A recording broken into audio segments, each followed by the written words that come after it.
Class 11th के सभी विद्यार्थी ध्यान दें। आज इस क्लास में वार्षिक परीक्षा 2026 का हिंदी का आपका जो पेपर है 14 मार्च के दिन होने वाला है। तो 14 मार्च के लिए मैं आपको ऐसे प्रश्न दूंगी जो एग्जाम हॉल में आपको देखने को मिलेंगे। तो भरोसा रखें, पूरा वीडियो लास्ट तक देखें ताकि इम्पोर्टेंट क्लास आप अच्छे से कंप्लीट कर सके। तो बिना किसी देरी के चलिए पहला प्रश्न हम कंप्लीट करेंगे। तो ये आपका पहला प्रश्न, सही विकल्प चुनिए। पहला है रचना के आधार पर वाक्य के प्रकार होते हैं। तो रचना के आधार पर वाक्य के कितने प्रकार रहेंगे? इसके 3 प्रकार रहेंगे। दूसरा है पाथेर पांचाली फिल्म की शूटिंग का काम कितने साल चला? तो 2.5 साल तक इसका काम चला था। तीसरा है कबीर को हजारी प्रसाद द्विवेदी ने कहा है। तो क्या कहा है? वाणी का डायरेक्टर कहा है। अगला है पत्रकारिता लोकतंत्र का कौन सा स्तंभ है? तो चौथा स्तंभ है। अगला है रसात्मक वाक्यम काव्यम परिभाषा है। तो यह जो परिभाषा है किसकी है? आचार्य विश्वनाथ की है। और भरतनाट्यम नृत्य का संबंध किस राज्य से है? तो यहाँ पे किस राज्य से रहेगा? तो देखिए यहाँ पे मिस प्रिंट हो गई है। आपका जो सही आंसर है वो तमिलनाडु रहेगा। तो अब देखिए यहाँ पे लिखा तो नहीं है, ये बहुत बड़ी मिस प्रिंट है, लेकिन आप घबराए नहीं, इसके अंक आपको पूरे मिलेंगे क्योंकि ये आगे से दी गई मिस प्रिंट है। तो मैं यहाँ पे सही आंसर कर रही हूँ तमिलनाडु। तो ये आपका यहाँ पे राइट आंसर है। आपका अंक नहीं कटेगा, ध्यान रखिए, आप घबराइए नहीं, पूरे अंक आपको मिलेंगे। चलिए अगले प्रश्न की ओर हम बढ़ेंगे। तो देखिए यदि आप ऐप से स्पेशल PDF लेना चाहते हैं तो आपको 30 रुपये में स्पेशल PDF हिंदी की मिलेगी। 100% श्योर फुल सोल्यूशन के साथ आपके क्वेश्चन मिलेंगे।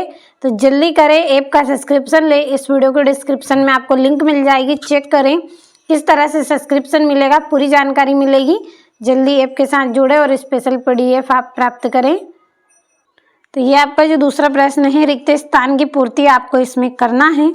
तो पहला है लता की लोकप्रियता का मुख्य मर्म डेडेस है। तो क्या है? मधुरता है। दूसरा है दुनिया सोती थी पर दुनिया डेडेस की जागती थी। तो इसका आंसर आपका रहेगा इसमें जीव। अगला है मीराबाई श्री कृष्ण की उपासना डेडेस में करती हैं। तो किस रूप में करती है? वो पति के रूप में। अगला किसी सामग्री की अशुद्धियों को दूर कर पाठनी बनाना डेडेस कहलाता है। तो क्या कहलाता है? संपादन। पाठनी बनाना संपादन कहलाता है। और छंद में गुणों की संख्या डेडेस होती है। तो कितनी होती है? 8 होती है। और शब्द शक्ति के डेडेस प्रकार होते हैं। तो शब्द शक्ति के आपके कितने प्रकार रहेंगे? तो शब्द शक्ति के इसमें आपके 3 प्रकार रहेंगे। तो ये हो गए हैं आपके यहाँ पे रिक्त स्थान। अगला आपका जो प्रश्न है सत्य सत्य लिखिए। पहला है निपात शब्द का प्रयोग आज्ञा देने के लिए किया जाता है। तो ये आपका यहाँ पे असत्य रहेगा क्योंकि जो निपात शब्द हैं वो ही भी इस तरह के होते हैं। तो ये आपका असत्य है। दूसरा है स्वरवृत की भाषा शैली सरल सीधी और सटीक होनी चाहिए। तो ये आपका सत्य रहेगा। अगला है मुद्रा शांति से मर जाना सबसे खतरनाक होता है। तो ये भी आपका सत्य रहेगा। अगला है जामुन के पेड़ के नीचे दबा हुआ आदमी एक शायर था। तो ये भी आपका सत्य रहेगा। 5वां भारत में संगीत का संबंध सुर ताल राग से है। तो ये भी आपका सत्य रहेगा। अगला है महाकाव्य में कथानायक का संपूर्ण जीवन चरित्र होता है। तो ये भी आपका सत्य रहेगा। अब अगले प्रश्न की ओर बढ़ते हैं। तो आपका जो अगला प्रश्न है सही जोड़ी लिखिए। पहली है गजल। गजल की जोड़ी आपकी इसमें रहेगी दुष्यंत कुमार। दूसरी है संचारी भाव। तो संचारी भाव की जोड़ी आपकी रहेगी 33। और शिव शंभू के चिट्ठे, तो इसकी जोड़ी आपकी रहेगी विदाई संभाषण, ये तीसरी। चौथी जोड़ी है आपकी मुहावरा। तो मुहावरा की जोड़ी आपकी रहेगी लाक्षणिक अर्थ। 5वीं जोड़ी है अलो आधारी। तो अलो आधारी की जोड़ी आपकी रहेगी बेबी।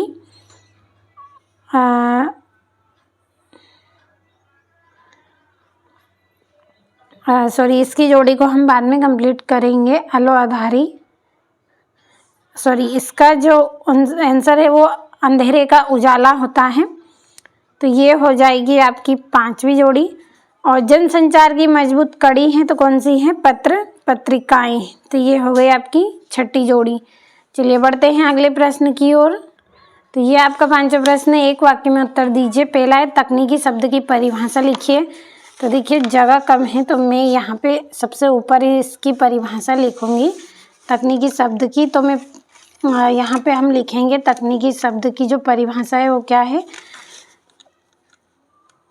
तकनीकी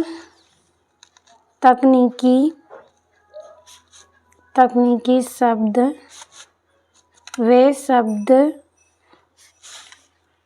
शब्द होते हैं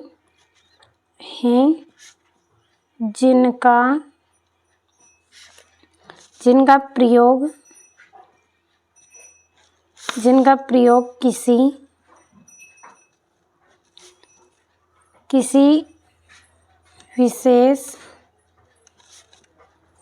विशेष ज्ञान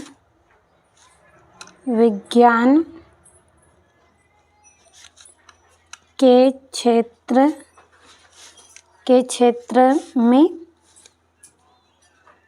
किया जाता है, उसे क्या बोलते हैं? तकनीकी शब्द कहते हैं। तो जगह कम है, आगे आप इतना लिख लीजिएगा कि तकनीकी शब्द वे शब्द होते हैं जिनका प्रयोग किसी विशेष ज्ञान विज्ञान के क्षेत्र में किया जाता है, उसे तकनीकी शब्द कहते हैं। दूसरा है मियां नरीसुद्दीन किस लिए मशहूर थे? तो ये 56 प्रकार की रोटियां बनाने के लिए मशहूर थे। 56 प्रकार की रोटियां बनाने के लिए प्रसिद्ध थे, मशहूर थे।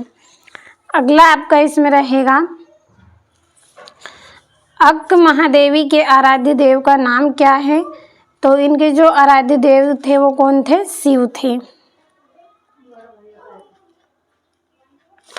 अगला है रजनी पटकथा की मुख्य समस्या क्या है?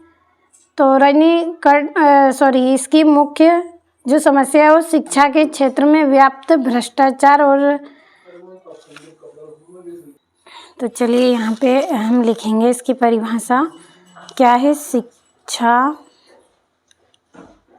शिक्षा के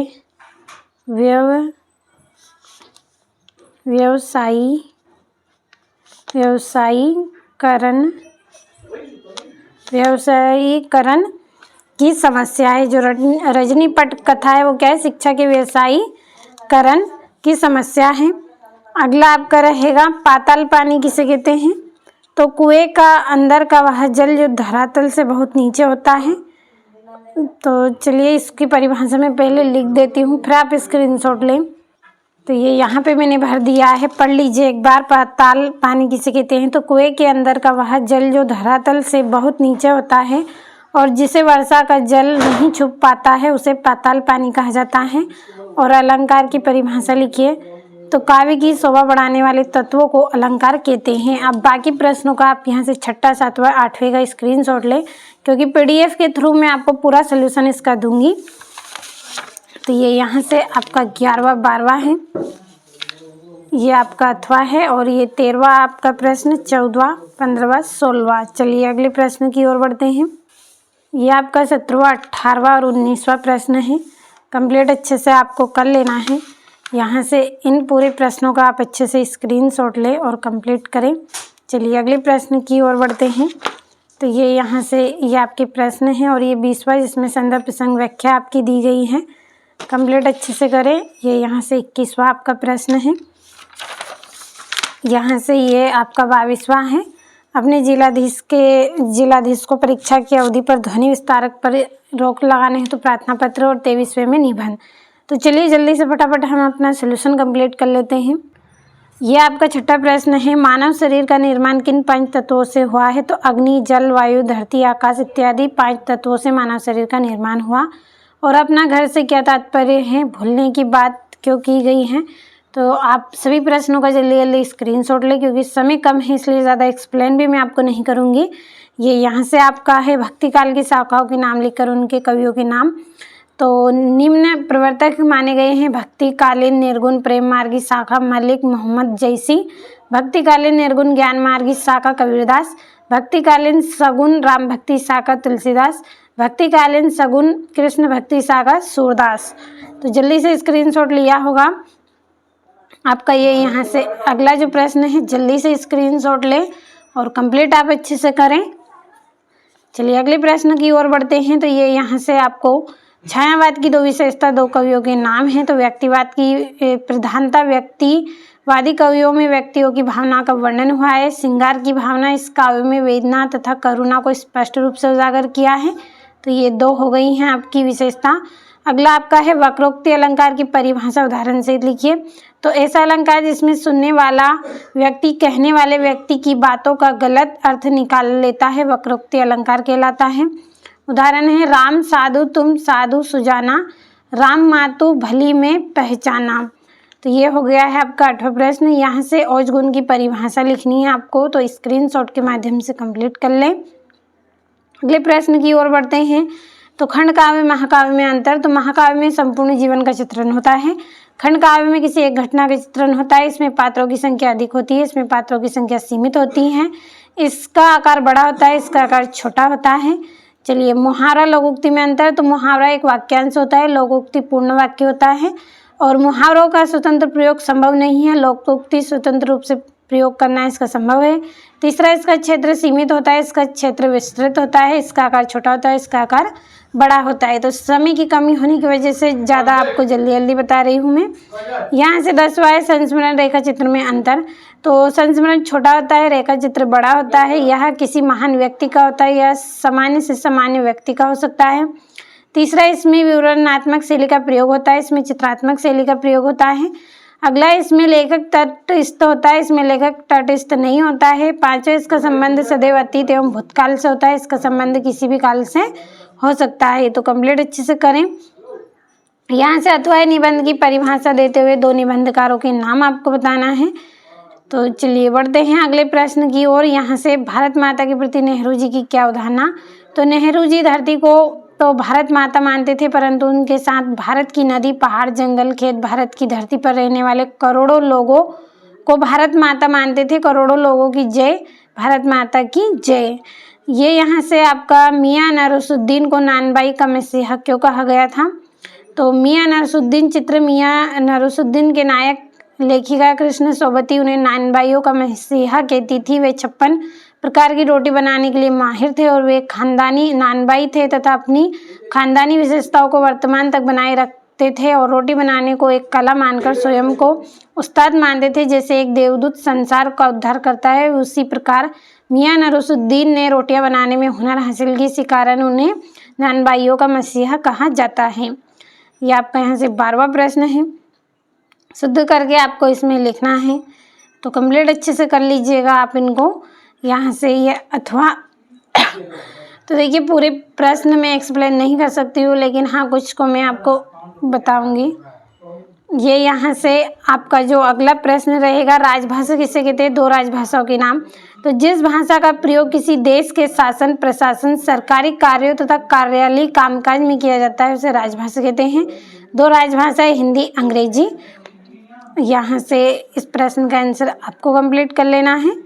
चलिए अगला ये यहाँ पे इसका आंसर दिया गया है, अभिधा एवं लक्षणा शब्द शक्ति उदाहरण सहित।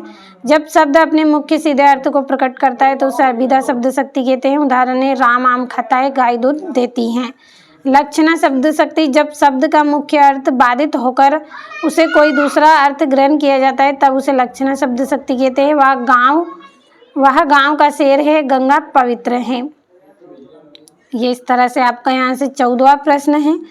तो कंप्लीट आपको अच्छे से कर लेना है, भरोसा रखें आप, इसी में से आपके क्वेश्चन रहेंगे, एक भी प्रश्न आपका आउट नहीं रहेगा। बस कंप्लीट आप अच्छे से कर लीजिए। यहाँ से आपका 15वां है, जनसंचार क्या है। संचार की कोई 2 तत्व। तो जब सूचना, विचार, समाचार एक व्यक्ति से बहुत लोगों तक विभिन्न माध्यम के द्वारा पहुँचाए जाते हैं तो उसे जनसंचार कहते हैं। तत्व है प्रेषक, संदेश। ये यहाँ से इसका अथवा आप कंप्लीट करें। चलिए अगले प्रश्न की ओर हम बढ़ेंगे। तो ये यहाँ से आपको जीवन परिचय करना है। 2 रचना है। नगाड़े की तरह बजते शब्द, अपने घर की तलाश में। ये भाव पक्ष आपको दिया गया है इनका। तो यदि आपने कंप्लीट नहीं किया हो तो यहाँ से आप कंप्लीट कर सकते हैं। कम शब्दों में सटीक आंसर आपके लिए लिखा है। ये साहित्य में आपका स्थान रहा है यहाँ पे। चलिए अगले प्रश्न की ओर बढ़ते हैं। तो ये कबीरदास जी की 2 रचनाएं दी गई हैं। शाखा शब्द और ये इनका भाव पक्ष। यहाँ से कला पक्ष, साहित्य में स्थान। तो जल्दी जल्दी स्क्रीनशॉट लेते चलना है। समय कम होने की वजह से मैं आपको यहाँ पे जल्दी जल्दी करने को बोल रही हूँ। 17वां प्रश्न है आपका, इसमें भी आपको 2 रचनाएं बतानी हैं। चलिए अगले प्रश्न की ओर हम बढ़ते हैं। तो ये यहाँ से भाषा शैली, साहित्य में स्थान। अब अगले प्रश्न की ओर हम बढ़ेंगे। तो ये यहाँ से कृष्णचंद्र का करना है। जामुन का पेड़, एक गधे की आत्मकथा। स्क्रीनशॉट लिया होगा। यहाँ से भाषा शैली, साहित्य में स्थान। ये आपका दूर के ढोल सुहावने होते का भाव पल्लवन है। तो दूर के ढोल सुहावने होते का अर्थ यह है कि जो वस्तु, स्थान या व्यक्ति हमारे पास नहीं होता है और वह हमें अधिक अच्छा और आकर्षक लगता है। दूर से ये चीज़ें सुंदर और सुखद प्रतीत होती है, परंतु पास आकर उनकी वास्तविकता भिन्न निकलती है। इसलिए केवल दिखावे या दूरी के कारण किसी वस्तु को श्रेष्ठ मान लेना उचित नहीं होता है। तो ये आपका भाव पल्लवन हो चुका है। यहाँ से आप इसका जो अथवा है इसको कंप्लीट आप कर लें। बढ़ते हैं अगले प्रश्न की ओर। स्क्रीनशॉट आपने लिया होगा। तो ये यहाँ से आपको एक विज्ञापन देना है। मध्य प्रदेश आइए, दिल में बसाइए। तो इस तरह की चीज़ें आपको देखने को मिलेगी यहाँ पे। और ये आपका 19वां है, जिसमें अपठित गद्यांश आपको दिया गया है। चलिए बढ़ते हैं अगले प्रश्न की ओर। तो ये इसके प्रश्न हैं और इसके आंसर आपको मिलेंगे। प्रश्न है ये, यहाँ पे इसका आंसर दिया गया है। चलिए यहाँ से आपको जो संदर्भ प्रसंग व्याख्या करनी थी,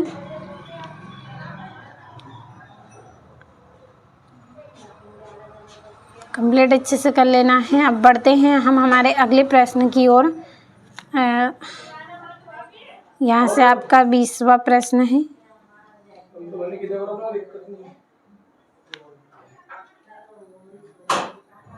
ये यहाँ से कंप्लीट करिएगा आप अच्छे से इनको।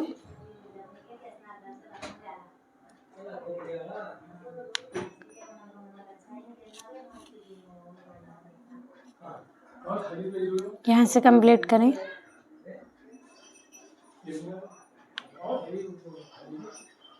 ये आपका यहाँ से अथवा दिया गया है। चलिए अब आप व्याख्या का स्क्रीनशॉट लीजिए यहाँ से। अब बढ़ते हैं हम हमारे अगले प्रश्न की ओर। तो ये आपका यहाँ से 21वां प्रश्न है, जिसमें आपको संदर्भ प्रसंग व्याख्या करनी है। ये यहाँ से संदर्भ प्रसंग भावार्थ आपको करना है इनका। ये यहाँ से भी आप कंप्लीट करिएगा इनको। ज़्यादा बड़ी है, आप शॉर्ट रूप में याद कर लें इनको। ये यहाँ से भी आपको संदर्भ प्रसंग व्याख्या करनी है। ये आपकी पंक्तियाँ दी गई हैं। तो ये तो प्रश्न में आपको मिल जाएगा। यहाँ से आप संदर्भ प्रसंग का अच्छे से स्क्रीनशॉट लें। ये यहाँ से व्याख्या करना है आपको। और जो 22वां आपका प्रश्न है, इसमें ध्वनि विस्तारक यंत्र पर रोक लगाने हैं तो आपको आवेदन पत्र करना था। तो चलिए मैं समझा देती हूँ आपको थोड़ा सा। सेवा में जिलाधीश महोदय आपको लिखना है, क्योंकि जिलाधीश महोदय को आप लिख रहे हैं। विषय आपको बताना है, विषय इंपॉर्टेंट होता है। 1 अंक आपका इसको मिलता है। परीक्षा अवधि में ध्वनि विस्तारक यंत्र पर रोक लगाने हेतु आप जो यहाँ पे आवेदन पत्र कर रहे हैं, किस लिए कर रहे हैं? ध्वनि विस्तारक यंत्र पर रोक लगाने के लिए कर रहे हैं। तो इसलिए विषय बताना आपके लिए यहाँ पे ज़रूरी है। और महोदय सविनय निवेदन है कि हमारे जिले में इन दिनों विद्यालय की परीक्षाएं चल रही है। परीक्षा अवधि में लाउड स्पीकर, डीजे एवं अन्य ध्वनि विस्तारक यंत्रों के अत्यधिक प्रयोग से विद्यार्थियों की पढ़ाई में बाधा उत्पन्न हो रही है। तेज आवाज़ के कारण विद्यार्थी एकाग्रता से अध्ययन नहीं कर पा रहे हैं, जिससे उनकी परीक्षा परिणाम प्रभावित होने की आशंका है। अतः आपसे विनम्र निवेदन है कि परीक्षा अवधि के दौरान जिला में ध्वनि स्तर के यंत्रों के प्रयोग पर रोक लगाने अथवा उन्हें निर्धारित समय सीमा तक रखने का आदेश प्रदान करें, ताकि विद्यार्थी शांत वातावरण मिल सके। आशा है कि आप छात्र हित को ध्यान में रखते हुए शीघ्र आवश्यक कार्यवाही करेंगे। धन्यवाद। इस तरह से पूरी जानकारी नीचे लिख देनी है और ये यहाँ पे आपका अथवा दिया गया है। अभी चलिए अगला आपका यहाँ से इस तरह से आप कंप्लीट इनको कर लें। और आपका जो अगला प्रश्न है, इस प्रश्न में आपको निबंध करना था, तो निबंध आप स्वयं करें। तो अच्छे से पूरे प्रश्नों का स्क्रीनशॉट आपने लिया होगा, कंप्लीट अच्छे से करें। वीडियो को ज़्यादा से ज़्यादा शेयर करें, ताकि आपकी तरह और भी बच्चे अच्छे से कंप्लीट कर सके प्रश्नों को और एग्ज़ाम में अच्छे अंक प्राप्त करें।